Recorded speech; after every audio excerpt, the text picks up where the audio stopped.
Welcome to Attain Renovations and Adventures today. Today is dressing up day of the kitchen. So thanks very much for everybody in the shorts you've seen. We had Mr. Meow in hospital. So we've had a bit of a down thing since doing the kitchen.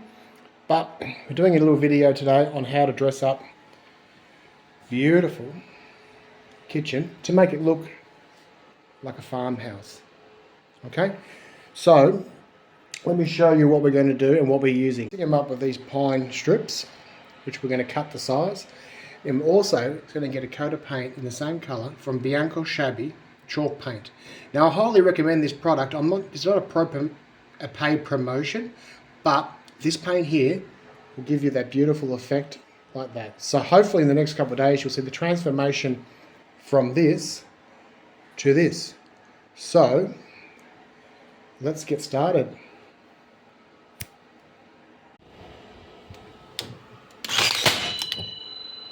See, they need to be hammered in.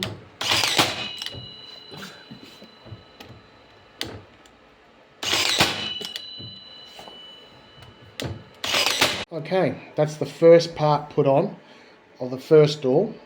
As you can see, it goes from that to this. Wow. Now what we've done is we've made the profile go in a little bit because the doors have got to open up. And we noticed on the other doors that they were hitting. So by making the profile smaller, it won't hit the oven. So it's a design thing.